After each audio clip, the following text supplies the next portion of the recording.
Guys, welcome back to my channel Bansal biology. आज का जो ये लेक्चर है बहुत इंपॉर्टेंट है सभी स्टूडेंट्स के लिए जो कि सीएसआई या नेट की प्रिपरेशन कर रहे हैं। और जब भी वो किसी यूनिट की शुरुआत करते हैं तो उनको समझ नहीं आता यार हम कवर कैसे करें इस यूनिट को, इस यूनिट की शुरुआत कैसे करें, इस यूनिट की एंड कैसे करें, क्या पढ़े, भाई समझ नहीं आता है। तो आज का जो ये वीडियो होगा ये यूनिट नंबर 2 के लिए कि यूनिट नंबर 2 में आपको कैसे कैसे टॉपिक्स को पढ़ना है शुरुआत से लेकर एंड तक। मैं बताने वाली हूँ कि इस टॉपिक से आप शुरुआत कीजिए, ऐसे ऐसे ऐसे धीरे धीरे बढ़ते बढ़ते एंड पे जाइए। हम एक एक करके एक टॉपिक देखेंगे। अगर आपको ये वीडियो अच्छा लगे तो नीचे कमेंट सेक्शन में ज़रूर बताइएगा कि इसके बाद में कौन सी यूनिट के लिए ऐसा पूरी सीरीज में लेक्चर बनाऊँ। सो आज का जो ये लेक्चर होगा वो unit number 2 that is cell biology के लिए है कि कैसे हमें उसको पढ़ना है। सबसे पहले हम इसमें देखने वाले हैं कि इसमें एक्सपेक्टेड क्वेश्चंस कितने आते हैं, ईयर बाय ईयर कितने मार्क्स के आते हैं। उसके बाद हम देखेंगे कि शुरुआत हम कैसे करें और इस यूनिट की एंड हम कैसे करें। So let's get started with the today's video guys.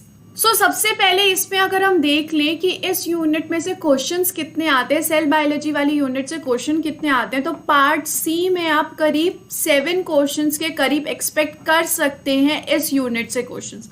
Nearly around 7 questions आप इससे एक्सपेक्ट कर सकते हैं। वहीं जो पार्ट बी वाला सेक्शन होता है उसमें आप नियरली 5 क्वेश्चंस इसमें से एक्सपेक्ट कर सकते हैं। प्रीवियसली भी इतने ही क्वेश्चंस आए हैं, 7, 8, 9 क्वेश्चंस पार्ट सी में, और पार्ट बी में नियरली 5 क्वेश्चंस के अराउंड ही होते हैं। अगर हम यहाँ पर देख ले 7 क्वेश्चन मतलब 7 इंटू 4, 4 मार्क्स का होता है पार्ट सी, तो 7 इंटू 4 कितना हो गया, 28 मार्क्स आप एक्सपेक्ट कर सकते हैं पार्ट सी में।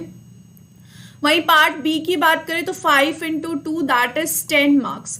10 मार्क्स आप आराम से एक्सपेक्ट कर सकते हो, तो नियरली अराउंड 38 मार्क्स आप आराम से एक्सपेक्ट कर सकते हैं कि यूनिट नंबर 2 में से आएगा, यानी कि सेल बायोलॉजी में से आएगा।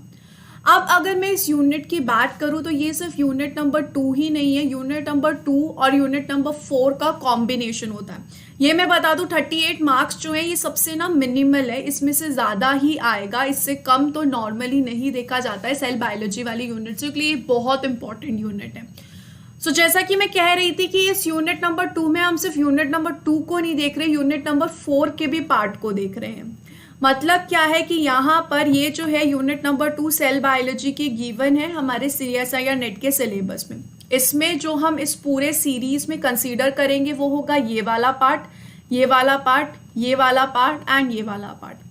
ये वाला जो पार्ट है ये हम देखेंगे मॉल बायो में, इसलिए ये काफ़ी मॉल बायो से मिलता है। ऑपरॉन, डीएनए का सब कुछ जितना भी रिलेटेड है वो मॉल बायो से ज़्यादा है रिलेटेड है। तो ये जो सी वाला सेक्शन है ये हम देखेंगे मॉल बायो, जब हम पढ़ेंगे मॉल बायो यूनिट 3 के बारे में जब हम डिस्कस करेंगे तब हम देखेंगे।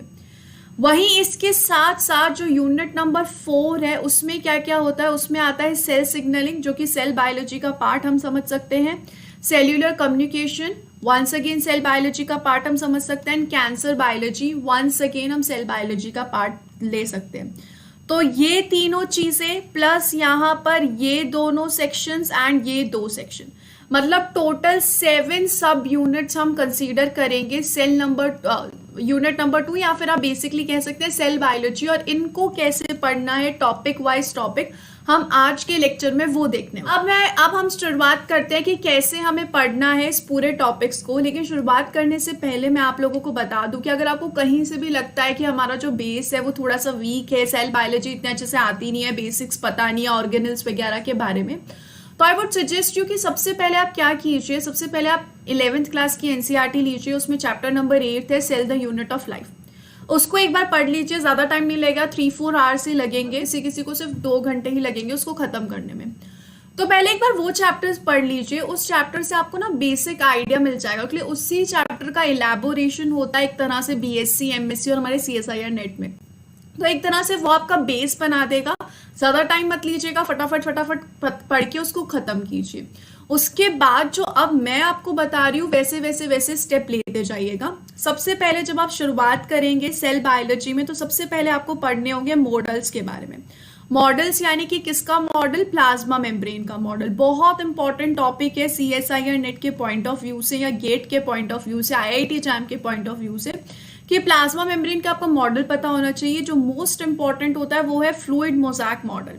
सिंगर एंड निकल्सन ने जो दिया था, फ्लूइड मोज़ेक मॉडल जो है वो सबसे इंपॉर्टेंट है, ये आप सबसे पहले पढ़िएगा, इसका पूरा डिटेल देखिए। फ्लूइड मोज़ेक मॉडल में आपको देखने को मिलेगा, इसके अलावा आपको उसमें पढ़ना पड़ेगा टाइप ऑफ लिपिड्स, कि कौन कौन से टाइप ऑफ लिपिड्स होते हैं, जैसे कि फॉस्फोलिपिड्स, ग्लाइकोलिपिड्स, स्फिंगोलिपिड्स, इन सब लिपिड्स के बारे में पढ़िए। उसके साथ साथ ही और भी 2 लिपिड्स होते हैं, that is saturated lipids and unsaturated lipids, इनके बारे में भी बहुत अच्छे से पढ़ के रखिए, इनके एग्जाम्पल्स देखिए। ये आप बायोकेमिस्ट्री में भी पढ़ सकते हैं, ये लिपिड वाला पार्ट, अगर आपको इसमें फ्लूइड मोज़ेक मॉडल के साथ करना है तो इसमें भी कर सकते हैं, लेकिन इसके एग्जाम्पल्स बहुत ही ज़्यादा इंपॉर्टेंट है, काफी काम आएंगे ये। उसके साथ साथ ही ग्लाइकोलिपिड, स्फिंगोलिपिड, फॉस्फोलिपिड्स, इन सब टाइप्स के बारे में पढ़ना, क्योंकि ये फ्लूइड मोज़ेक मॉडल में आपको हेल्प करेगा। इसके अलावा और भी होते हैं ट्रांस एंड सिस लिपिड्स, इनके बारे में भी थोड़ा देख लेना। फ्लूइड, जब आप देखोगे कि मॉडल के पास फ्लूइडिटी होती है, हमारी जो प्लाज्मा मेम्ब्रेन है उसके पास फ्लूइडिटी होती है, तो उसमें ये आपको काम करेगा।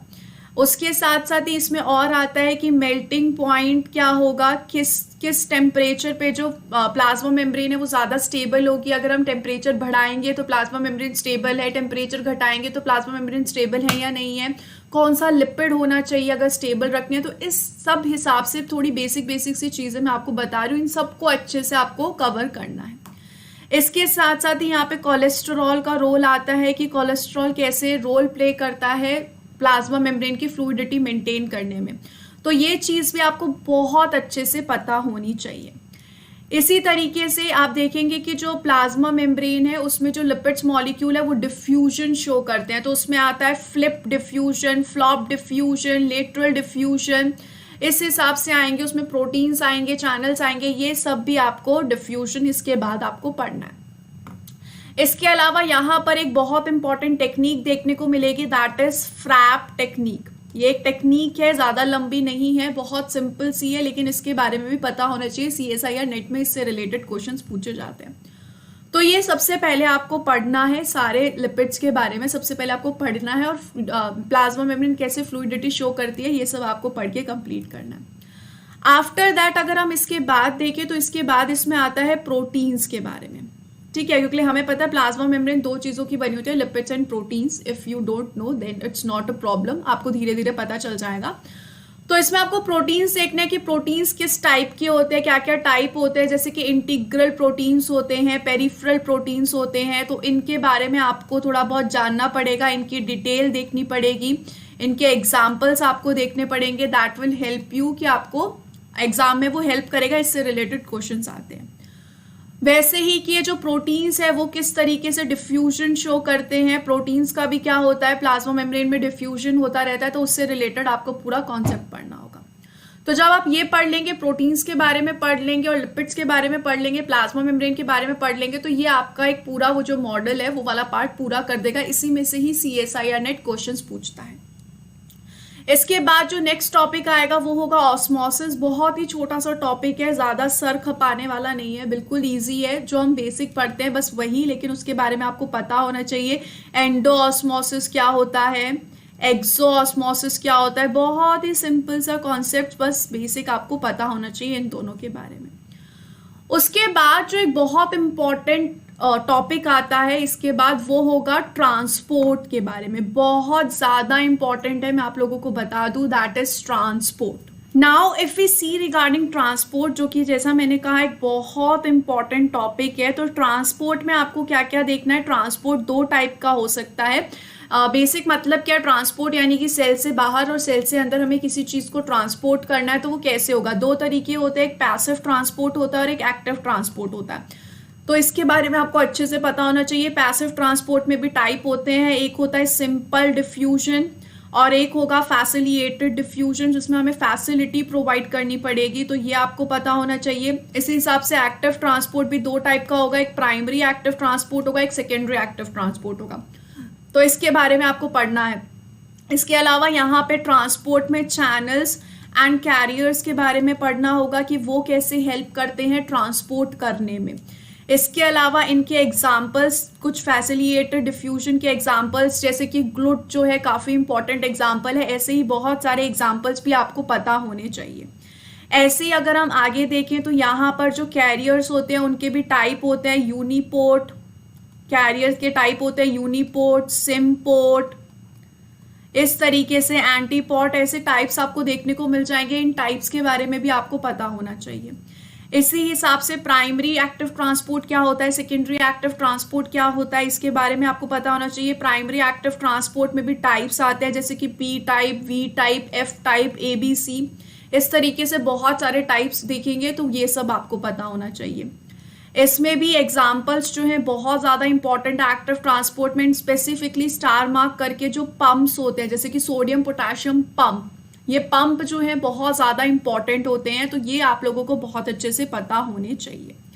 ऐसे अगर हम कैरियर्स की बात करें तो कैरियर्स में भी टाइप आते हैं, कुछ होता है, sorry not in carriers, channels में भी, कैरियर के तो हमने टाइप देख लिए हैं, ऐसे ही चैनल्स के भी टाइप होते हैं, जैसे कि voltage gated channels, voltage gated channels, इसके अलावा मैकेनिकल चैनल्स होते हैं, केमिकल गेटेड चैनल्स होते हैं। तो ये सब क्या है, इसके बारे में भी आपको डिटेल में पता होना चाहिए, या आपके और भी यूनिट्स में काम आने वाला है। ये सब हो गया ट्रांसपोर्ट के बारे में बेसिक। उसके बाद जो ड्रग्स है, ड्रग्स कैसे अफेक्ट करती हैं ट्रांसपोर्ट को, कुछ कुछ ड्रग्स होती हैं जो बहुत इंपॉर्टेंट है, अगर आप बुक्स पढ़ेंगे और आप PYQ सॉल्व करेंगे तो आपको समझ में आ जाएगा। तो वो ड्रग्स कैसे अफेक्ट करेंगी इस ट्रांसपोर्ट को, कैरियर्स पे कैसे इम्पैक्ट करती है, चैनल्स पे कैसे इम्पैक्ट करती है, ये सब आपको पता होना चाहिए। इसके अलावा एक और चीज होती है जिसको बोलते हैं हाइड्रोपैथी इंडेक्स, हाइड्रोपैथी इंडेक्स, इसके बारे में भी आप लोगों को पता होना चाहिए। इंपॉर्टेंट टॉपिक है, बहुत छोटा सा ही टॉपिक है लेकिन इंपॉर्टेंट है, so you must know.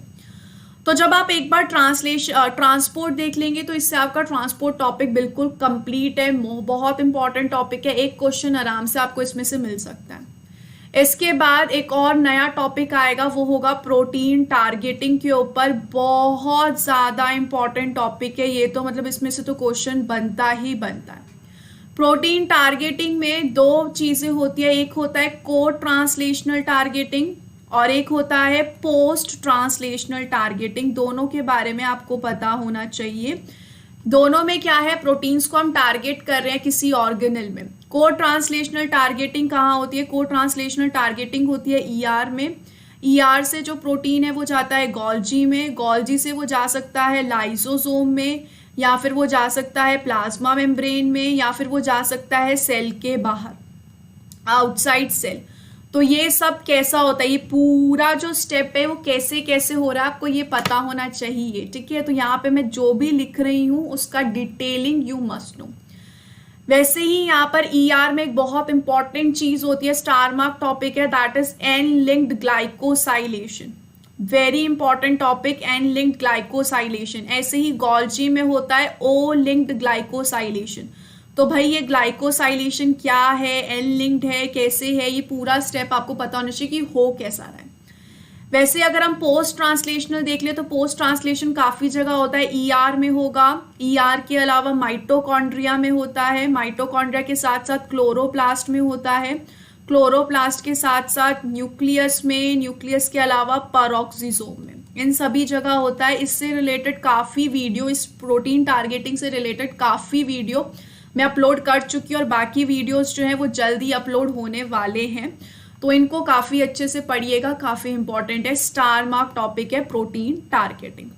Protein targeting में एक और चीज़ आएगी, वेसिकल्स आएगी, क्योंकि जब हम प्रोटीन टारगेटिंग कर रहे हैं तो एक ऑर्गेनल से जब दूसरी ऑर्गेनल में जाएगा तो कभी कभी वेसिकल्स बनेगी, तो उस वेसिकल्स के बारे में आपको पता होना चाहिए, जैसे कि COP1 वेसिकल, COP2 वेसिकल्स, क्लैदरीन, इन सब के बारे में डिटेल में सब कुछ आपको क्लियर होना चाहिए। इसके साथ साथ ही कौन सा सिग्नल सीक्वेंस रिस्पॉन्सिबल है ट्रांसपोर्ट करने में, जैसे कि आपने कभी कभी पढ़ा भी होगा KK, कोई सिग्नल सीक्वेंस होते हैं, तो कौन सा सिग्नल सीक्वेंस किसी प्रोटीन को कहाँ पे टारगेट करवाएगा, तो ये सिग्नल सीक्वेंस भी आपको बहुत अच्छे से पता होना चाहिए। तो जब आप ये पूरी टारगेटिंग पढ़ेंगे तो इसमें आपको ये सारी चीज़ें डिटेल में मिल जाएगी। तो ये होता है टॉपिक प्रोटीन टारगेटिंग ट्रांसपोर्ट के बाद, जो कि बहुत इंपॉर्टेंट है। इसके बाद अगर हम देखें, इसके बाद जो नेक्स्ट टॉपिक होगा वो होगा साइटोस्केलेटन। साइटोस्केलेटन जो टॉपिक है, नाम से पता चल रहा है कि सेल का स्केलेटन फॉर्म करता है। इसमें 3 चीजें हमें मेनली पढ़नी होती है, that is microtubules, microfilament and interfilament. ये तीनों चीजें, इनका सिंथेसिस कैसा होता है, इनकी सब यूनिट कैसी होती है, किस किस चीजों से मिलके बने होते हैं, जीटीपी यूज होता है, एटीपी यूज होता है इनके प्रोडक्शन में, ये सारी चीजें, इनका सिंथेसिस वगैरह सब आपको इनको पता होना चाहिए। इनका फंक्शन क्या होता है, ये रोल क्या प्ले करते हैं सेल के अंदर, इनका रिलेशन कैसा है मोटिलिटी के साथ, इनकी वजह से मोटिलिटी कैसे होती है। फॉर एग्जाम्पल स्पर्म्स जो है मूव करते हैं, तो जब वो मूव करते हैं तो उनकी टेल में इन सब चीजों में से क्या प्रेजेंट होता है। ऐसे ही बैक्टीरिया मूव करते हैं, तो बैक्टीरिया में भी इन तीनों चीजों में क्या प्रेजेंट होता है। तो यहाँ पे मैंने बता दिया कि स्पर्म्स में क्या प्रेजेंट होता है इनमें से, इसके साथ साथ ही सिलिया में क्या प्रेजेंट होता है, फ्लैजिला में क्या प्रेजेंट होता है, फ्लैजिला के साथ साथ स्पिंडल फाइबर जो फॉर्म होते हैं ड्यूरिंग द सेल डिवीजन, तो वो किसके बने होते हैं, सेंट्रियोल किसका बना होता है। तो ये पूरी चीजें जो है साइटोस्केलेटन के पार्ट में ही आएगी। तो ये जब आप साइटोस्केलेटन में ये स्पिंडल फाइबर्स के बारे में पढ़ेंगे, सेंट्रियोल के बारे में पढ़ेंगे कि हाँ भाई इन्हीं सब चीजों से बना होता है, तो इसी को पढ़ते पढ़ते साइटोस्केलेटन को पढ़ते ही आप पहुंच जाएंगे सेल डिवीजन वाले पार्ट में। सो यहाँ पर मैं बता दूं, इसमें आपको साइटोस्केलेटन में सिर्फ इतना ही नहीं पढ़ना, इसमें आपको ड्रग्स भी पढ़ना है कि कौन सी ड्रग्स इन साइटोस्केलेटन के फॉर्मेशन के लिए इम्पैक्ट करती हैं या उनको हेल्प करती है। कुछ ड्रग्स है जो बहुत इंपॉर्टेंट है, जो CSIR नेट पूछता है, तो उसके बारे में भी आपको पता होना चाहिए। तो आप देख सकते हैं कि हमने अभी शुरुआत कैसे की थी, हमने यहाँ पे इस स्ट्रक्चर से शुरुआत की थी, हमने ये पूरा करते structure, organization and function of intracellular जो ऑर्गेनेल्स है, ये पूरा पार्ट आपका प्रोटीन टारगेटिंग के साथ ही हो जाएगा। इसके बाद हम देख रहे हैं साइटोस्केलेटन का रोल इन मोटिलिटी। अब इसके बाद हम कहाँ जंप करें, इसके बाद हम जंप करें cell division and cell cycle में। इसके बाद आपको क्या पढ़ना होगा, cell division and cell cycle पढ़ना होगा। तो वंस अगेन अगर हम हमारी उसी स्लाइड पे चले जाएं, तो इसके बाद जब आप एक बार ये पढ़ लेंगे तो आपको क्या पढ़ना है, इसके बाद आपको पढ़ना होगा cell cycle and cell division. ठीक है, वो उसी के साथ कवर हो जाएगा। एक बार आपने सेंट्रियोल के बारे में थोड़ा पढ़ लिया, स्पिंडल फाइबर के बारे में पढ़ लिया, उसी के तुरंत बाद आप सेल साइकिल और सेल डिवीजन पे आ जाते हैं। तो इसमें जो प्रोटीन्स होते हैं कुछ उसके बारे में पढ़ना है, जो कि मोटर प्रोटीन्स होते हैं, जैसे कि डायनिन होता है, काइनेसिन होता है, इसके बारे में आपको पढ़ना होगा। उसके अलावा cell cycle and cell division कैसे होती है, इसका पूरा प्रोसेस कैसा चलता है, process M phase, metaphase, telophase, उसके अलावा G1 फेज, G2 फेज, पूरा प्रोसेस एस फेज में क्या होगा, यहाँ पे कैसे कैसे होता है, इस सेल साइकिल का रेगुलेशन कैसे होता है, इसका रेगुलेशन कैसे किया जाएगा, चेक पॉइंट्स कौन से प्रेजेंट होते हैं, डिफरेंट टाइप के चेक पॉइंट्स होते हैं। अब जैसे जैसे पढ़ते जाएंगे आपको कॉन्सेप्ट जो है क्लियर होता जाएगा। उसके अलावा एक बहुत इंपॉर्टेंट प्रोटीन्स आते हैं, that is CDK and cyclin protein, बहुत इंपॉर्टेंट है, ये आपको पता होना चाहिए साइक्लिन एंड CDK के बारे में। तो पूरा सेल साइकिल का प्रोसेस, पूरा सेल डिवीजन का प्रोसेस, माइटोसिस, मियोसिस, जो क्रोमोसोम नंबर है वो चेंज कैसे होता है, क्रोमोसोम नंबर में चेंजेस कैसे आएंगे, वो हमें देखना है कि कब जो क्रोमोसोम नंबर है वो 2N हो जाता है, कब क्रोमोसोम नंबर 4N हो जाता है, कब 2C है, कब 4C है। इस तरीके की पूरी चीज़ें आपको पता होनी चाहिए cell cycle and cell division में। जो cell cycle and cell division जैसे जैसे आप पढ़ते जाएंगे उसी के साथ एक टॉपिक आ जाता है जो कि है कैंसर एंड एपोप्टोसिस। ये आपको cell cycle and cell division करते ही आप ये कर लीजिएगा कि वो बहुत सेम है, दोनों टॉपिक दोनों बहुत साथ में चल रहे हैं, क्योंकि कैंसर तभी होता है जब cell cycle and cell division में कुछ गड़बड़ हो जाती है। तो यहाँ पे आपको इस टॉपिक को पढ़ना पड़ेगा। अगर हम cell cycle cancer and apoptosis की बात करें तो ये यूनिट नंबर 4 का पार्ट है, यूनिट नंबर 2 का पार्ट नहीं है। तो कैंसर में भी आपको देखना है कि जीन्स कौन से रिस्पॉन्सिबल होते हैं इसके लिए, किस में म्यूटेशन हो जाती है जिसकी वजह से कैंसर होता है, जो नॉर्मल सेल साइकिल चल रही थी उसमें क्या गड़बड़ आ गई जिसकी वजह से कैंसर हुआ। इसके बाद सिमिलरली आ जाएगा एपोप्टोसिस, जो कि होता है प्रोग्राम्ड सेल डेथ। तो इसमें सेल डेथ कैसे हो रही है, कैसे सेल जो है वो खुद अपनी डेथ कर रहा है, तो ये एपोप्टोसिस का पार्ट आ जाता है। एपोप्टोसिस का पार्ट थोड़ा सा रिजेंबल करता है इम्यूनोलॉजी से, तो ये इम्यूनोलॉजी से थोड़ा मिलता है, लेकिन हम इस सेल बायोलॉजी में ही इसको कंप्लीट कर लेंगे। तो इस तरीके से ये पढ़ना है। तो इससे आपका सेल साइकिल, सेल डिवीजन हो जाएगा, कैंसर हो जाएगा, एपोप्टोसिस हो जाएगा। इसके बाद आपको क्या पढ़ना है? इसके बाद आपको पढ़ना है सेल कम्युनिकेशन, कि सेल कम्युनिकेट कैसे करता है, दो सेल जो है वो एक दूसरे के साथ कम्युनिकेट कैसे कर रहे हैं। तो उसके लिए सेल अडहेशन मॉलिक्यूल्स प्रेजेंट होते हैं, सेल अडहेशन मॉलिक्यूल्स, इनके बारे में पढ़ना है। इनके बहुत सारे टाइप्स होते हैं जिनके बारे में आपको पढ़ना है, जैसे कि मैं आपको एक दो बता देती हूँ, कैडरीन, इंटीग्रिन, सेलेक्टिन, इनके बारे में आपको थोड़ा पढ़ना है कि कैसे कनेक्ट करने में हेल्प करेंगे, किस तरीके से कनेक्ट करेंगे। इसी के साथ साथ एक और टॉपिक होता है इसमें, दैट इज जंक्शंस। बहुत मतलब ये तो 11-12 से हम पढ़ते आ रहे हैं कि जंक्शंस प्रेजेंट होते हैं दो सेल के बीच में। अगर मैं एग्जांपल बताऊंगी तो आप आराम से समझ जाएंगे। गैप जंक्शन, टाइट जंक्शन, इसके बारे में बहुत अच्छे से क्रिस्टल क्लियरली आपको पता होना चाहिए। तो ये हो जाएगा सेल कम्युनिकेशन वाला पार्ट। अगर हम हमारी उसी स्लाइड पे फिर से जाएं तो देखिए यहाँ पर अभी हमने क्या कर लिया, सेल कम्युनिकेशन पढ़ लिया, ठीक है। यहाँ पे दिया हुआ है देखिए, इंटीग्रिन, गैप जंक्शन, सेल अडेशन, ये सब हो जाएगा। इसके साथ साथ ही कैंसर पूरा अच्छे से आपको पढ़ना है, अलग से मिल जाएगा टॉपिक आपको किसी बुक में। तो ये दोनों हो गया। इसके बाद फाइनली जो हमारा लास्ट टॉपिक बचेगा वो है सेल सिग्नलिंग। सेल सिग्नलिंग से रिलेटेड लगभग सारे वीडियोस मैंने सेल सिग्नलिंग से रिलेटेड अपलोड कर दिए हैं मेरे चैनल पे, प्लेलिस्ट में मिल जाएंगे, आप सारे वीडियोस देख सकते हैं। सेल सिग्नलिंग के 95% ऑफ द वीडियोस जो है सेल बायोलॉजी से रिलेटेड वो अपलोड कर चुकी हूँ मैं। सेल सिग्नलिंग से रिलेटेड और भी यूनिट्स में वीडियो हैं, अभी सिर्फ सेल बायोलॉजी से रिलेटेड वीडियोस अपलोड हो चुके हैं मेरे यूट्यूब चैनल पे। तो अगर हम सेल सिग्नलिंग के बारे में देखें तो सेल सिग्नलिंग में दो मेन सिग्नलिंग होती है, एक है GPCR और एक होती है RTK पाथवे, ठीक है। ये दो मेन टाइप की सिग्नलिंग है।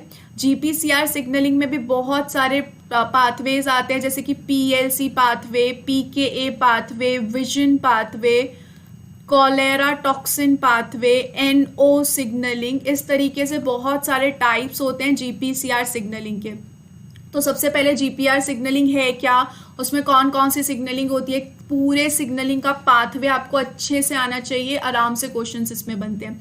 ऐसे ही जो RTK पाथवे उसमें भी टाइप्स आते हैं, जैसे कि mTOR pathway, map kinase pathway, इस तरीके से पाथवे आते हैं। JAK STAT pathway once again cell biology का पार्ट भी और इम्यूनोलॉजी का पार्ट भी है। तो इस तरीके से आपको इस सेल सिग्नलिंग में ये सारे पाथवेज और एक दो होंगे वो पता होने चाहिए। इसी में ही आ जाती है बैक्टीरियल सिग्नलिंग भी, इसी के साथ ही आ जाती है बैक्टीरियल सिग्नलिंग। तो बैक्टीरियल सिग्नलिंग के बारे में भी आपको पढ़ना है कि बैक्टीरिया जो है सिग्नलिंग कैसे करता है, कीमोटेक्सिस मूवमेंट कैसे करता है बैक्टीरिया, यानी कि वो किसी ऑर्गेनिज्म के पास कैसे मूव करता है, किसी से दूर कैसे मूव करता है वो। तो ये सारी चीज़ें आपकी हो जाएगी इसमें। तो अगर हम फिर से यहाँ पर जाएं तो देखिए, यहाँ पर आता है सेल सिग्नलिंग का पार्ट, GPCR सिग्नलिंग, उसके साथ साथ ही यहाँ पर है RTK पाथवे सिग्नलिंग भी होगा यहीं पे। अगर नहीं भी दिया हुआ है, स्पेसिफिकली मेंशन नहीं किया है सिलेबस में, लेकिन फिर भी वो बहुत इंपॉर्टेंट है। ऐसे ही कीमोटेक्सिस, क्वारम सेंसिंग, ये पूरा बैक्टीरिया का पार्ट है। और लाइट सिग्नलिंग इन प्लांट्स, ये वाला पार्ट आप प्लांट्स में भी कर सकते हैं, इतना कोई ज़रूरी नहीं है कि आपको यही करना है। ये bacteria and plant 2 component systems, ये आप बैक्टीरिया के अभी 2 कंपोनेंट सिस्टम देख सकते हैं, उसमें वो सिग्नलिंग वाला पार्ट ही है। अगर नहीं भी समझ में आया तो बैक्टीरियल सिग्नलिंग से रिलेटेड ऑलरेडी यूट्यूब पे मेरा वीडियो अपलोडेड है, उसको देख लीजिएगा, उसमें आपको आराम से सब चीज़ें क्रिस्टल क्लियर हो जाएंगी। इसके अलावा सेल सरफेस रिसेप्टर, यस, ये भी आपको पता होना चाहिए। इसके बारे में भी आपको देखना होगा कि सेल के पास कौन कौन से different type of receptors present होते हैं। जैसे किसी के पास तो रिसेप्टर सेल मेम्ब्रेन पे प्रेजेंट होता है, वहीं किसी के पास रिसेप्टर सेल के अंदर प्रेजेंट होता है। तो इसी टाइप से जो लाइगेंड्स होते हैं वो भी डिफरेंट टाइप के होते हैं। तो लाइगेंड्स के टाइप भी आपको पता होने चाहिए कि किस टाइप के लाइगेंड्स होते हैं, water soluble ligand, water insoluble ligand. तो इन सब चीज़ों के बारे में भी आप लोगों को क्रिस्टल क्लियरली पता होना चाहिए। सेल सिग्नलिंग का ही पोर्शन होगा। सेल बायोलॉजी से रिलेटेड काफ़ी जो वीडियोस हैं वो अपलोड हो चुके हैं मेरे यूट्यूब चैनल पे, अगर आपको दिक्कत हो रही है। बाकी भी धीरे धीरे अपलोड हो जाएंगे। तो ये पूरा एक ग्रंथ था कि आपको किस तरीके से शुरू करना है, आपको स्टार्ट कहाँ से करना है, मोज़ैक मॉडल से शुरुआत करनी है और आपको एंड कहाँ करना है, सेल सिग्नलिंग के जाके एंड करना है। अगर आपको लगता है कि आपको कुछ टॉपिक्स को शफल करना है इधर उधर, आप बेशक कर सकते हैं अपनी चॉइस के हिसाब से। मैंने सिर्फ आपको बता दिया कि आपको कैसे पढ़ना है और इन दोनों यूनिट्स को कंबाइन करके पढ़ना है, तभी आप बिल्कुल अच्छे से पढ़ पाएंगे। क्योंकि क्वेश्चन जब भी पूछा जाएगा पेपर में, कैंसर को सेल साइकिल से रिलेट करके पूछा जाएगा, सेल डिवीजन से रिलेट करके पूछा जाएगा। तो अगर आप एक चीज़ 1 महीने पहले पढ़ रहे हैं, दूसरी चीज़ 1 महीने बाद पढ़ेंगे तो कन्फ्यूजन होगा। उससे अच्छा एक ही बारी में निपटा दो। ऐसे ही सेल सिग्नलिंग, सेल बायोलॉजी का पूरा रिलेटेबल पोर्शन है, पता होना चाहिए।